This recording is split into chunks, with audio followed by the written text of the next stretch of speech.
Welcome to the Platinum Freight Podcast with Peter McRae, a podcast for business owners sharing the latest news and tips about customs clearance and freight forwarding.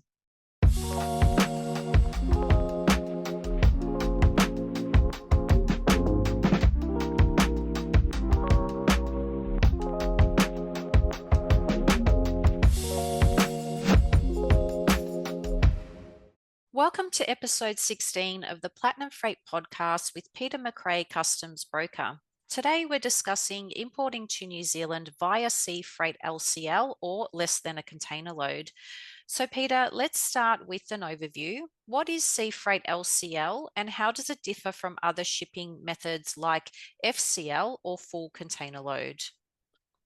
So whenever a shipment travels as sea freight LCL, the terminology means that the cargo is going to travel as less than a container load, which means that a whole shipping container contains various importers' cargo traveling from one origin through to one destination. So essentially, there is one whole shipping container with possibly 8, 10, 15, 20 different importers' cargo inside the container. And however the overseas supplier sends the goods, so the overseas supplier will possibly have one pallet, two pallets, three crates, what have you. And then however they send those goods, that will be the same way that the New Zealand importer will receive the cargo when they go to the depot to pick up their goods. And how do freight forwarders assist in the process of consolidating cargo from multiple suppliers and shipping it to New Zealand as LCL? So the New Zealand importer will have their supplier overseas who will sell them the goods and charge them the shipping costs from overseas to New Zealand. The overseas supplier will reach out to a freight forwarder in their country and let them know that they have cargo that needs to go to New Zealand. Then that freight forwarder overseas will consolidate with other suppliers that have cargo needing to go to New Zealand. Then a whole container will be packed, placed onto a vessel, and the vessel will bring the container to New Zealand. Once the vessel arrives into New Zealand, the container will come off the vessel, go to a freight forwarder's depot. Then the full container will be unpacked and everybody's cargo will be separated. Then each importer will then go to the depot to collect their goods once that container has been unpacked. Now, when the shipping container arrives at the wharf in New Zealand, how is the cargo separated and made available for collection at the unpacked depot? So generally the vessel will arrive at, say, Auckland or Taronga or Wellington or Littleton. Then the containers will be taken to the unpack depot.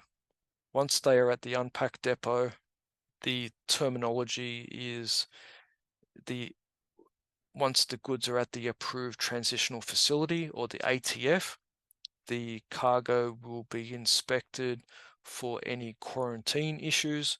So the Ministry for Primary Industries, MPI, requires the ATF to inspect the container and to make sure that there are no issues with the container that has arrived. Then everybody's cargo is segregated and each importer will then receive 3 free business days to collect the goods. So after those 3 free business days, then the depot will start to charge storage, and storage will accumulate based on how large the shipment is that is accruing storage. And how does the packaging by the overseas supplier affect the way importers receive their goods? And what are the common packaging methods used? So, however the overseas supplier prepares the cargo for shipping to New Zealand, that will be the same result when the importer goes to the depot to pick up their goods. So sometimes cargo that is sent from overseas is sent just as cardboard boxes. Some cargo is placed onto wooden or timber pallets. Some cargo is placed within a crate, a specially created crate to house the goods. But however the cargo has been packed, that is how the importer will receive the cargo. And it's important to be aware that cargo generally will have cargo placed on top of cargo. So it's important that the packaging that is created for the shipment is going to be seaworthy and can handle cargo being placed on top, and for the transit through to New Zealand, so that when the goods are collected from the depot, there is either zero or minimal damage to the packaging, and also minimal or zero damage to the goods within the packaging. And why should importers liaise with their customs broker early in the process? And what are the benefits of ensuring all paperwork is correct before the goods leave for New Zealand?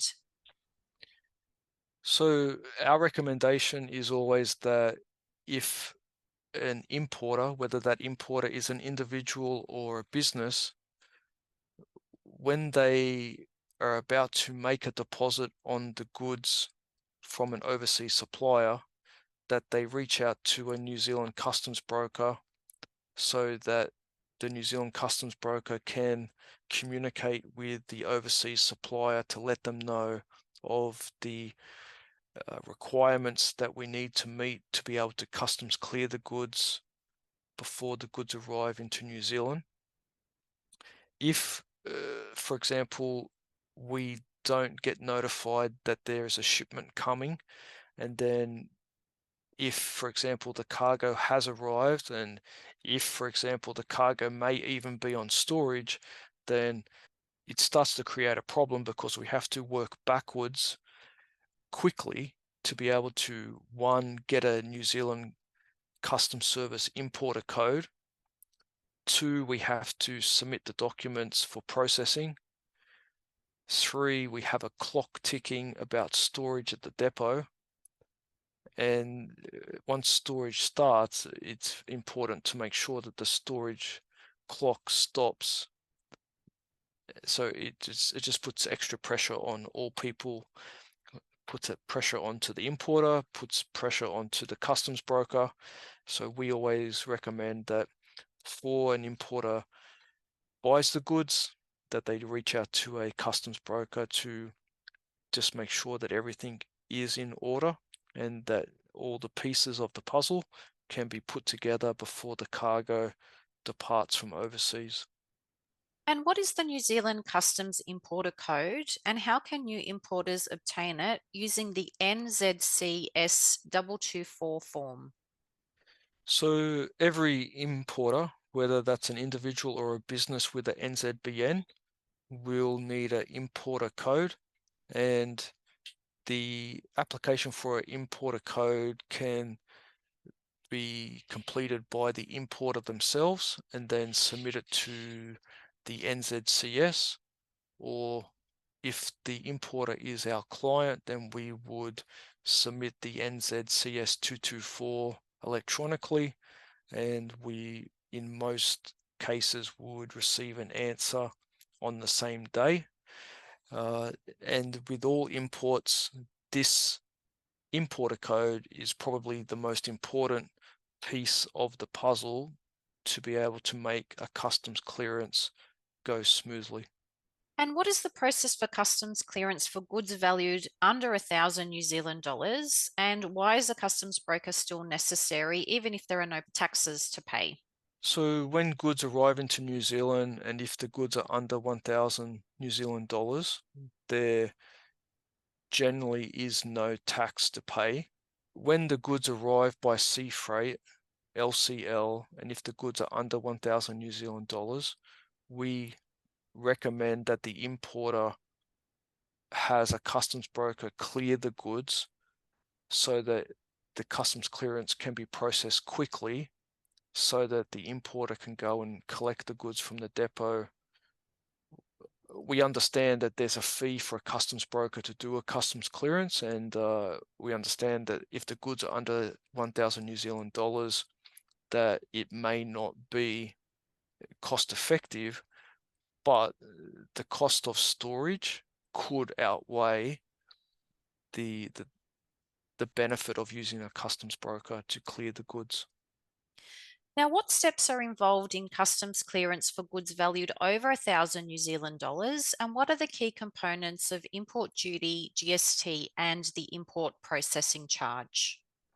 So if the sea freight cargo traveling as LCL arrives and the goods are over 1,000 New Zealand dollars, then the customs broker on behalf of the importer will need to assess whether the goods need to pay any import duty, and then assess how much GST needs to be paid, and then apply the New Zealand Customs Service import processing charge of $81.25.